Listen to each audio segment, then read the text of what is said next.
Good morning, my brothers and sisters. Welcome to episode number 90 in the book of Revelation. We're going to think about today, my time is short, and therefore, how shall I live? It's episode 90 in this book, 3 months. So today is going to be a call to live expectantly, live faithfully, and live accurately. Reason is, the topic is Jesus is coming. Here it is. This is from Revelation chapter 22, starting in verse 6. And he said to me, these words are trustworthy and true. And the Lord, the God of the spirits of the prophets, has sent his angel to show his servants what must soon take place. Verse 7, and behold, I am coming soon. Blessed is the one. So this is one of the blessings, there's 7 of them, in the book of Revelation. Blessed is the one who keeps the words of the prophecy of this book. Blessed is the one who keeps the words of prophecy of this book. Verse 8, I, John, am the one who heard and saw these things, and when I heard and saw them, I fell down to worship at the feet of the angel, who showed them to me. But he, the angel, said to me, you must not do that. I am your fellow servant with you and your brothers, the prophets, and with those who keep the words of this book. Worship God. And he said to me, do not seal up the words of the prophecy of this book, for the time is near. Let the evildoer still do evil, the filthy still be filthy, the righteous still do right, and the holy still be holy. Behold, I am coming soon. Let me stop there. That's verse 12. So the first point is about time. Time is short. Revelation is, there's all this stuff about being, this time is soon. And verse 6, he sent an angel to show John what soon must take place. Verse 7, behold, I am coming when? Soon. So keep the words of this prophecy. Verse 10, the time is near. Verse 12, behold, I am coming soon. Verse 13, he's going to say, I am the Alpha and Omega, first and last, beginning and end. So no matter when you read this or listen to this podcast, teaching point number 1 is your time is short.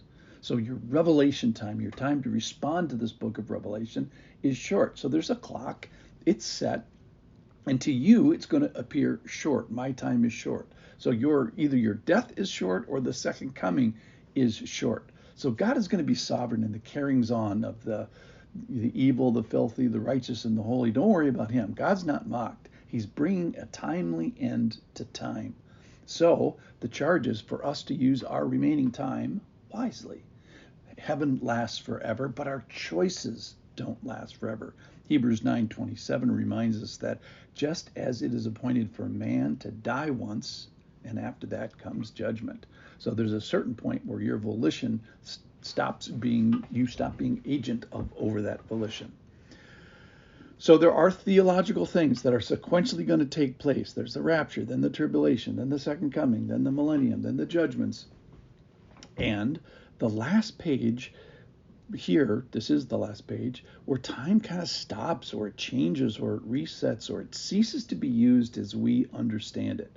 So we have a defined and certain and short unit of time left to respond to the truths of this revelation before that time unit becomes obsolete. So I don't know if you've ever heard a sermon or a podcast or a preacher or something where the guy starts yelling at you and raises his voice and urges you urgently for the gospel. Why is that? Well, because time is short. All right, we have another episode. There was a first one in Revelation chapter 19 where John misworships. And again, John's not an idiot, and yet he wants to worship the angel. He's the most spiritually attuned person on the planet. John misworships. He's not the first person to misworship. He's probably not going to be the last. It's not even his first time of misworshiping. But he stops it and he starts it right. So we're going to a place.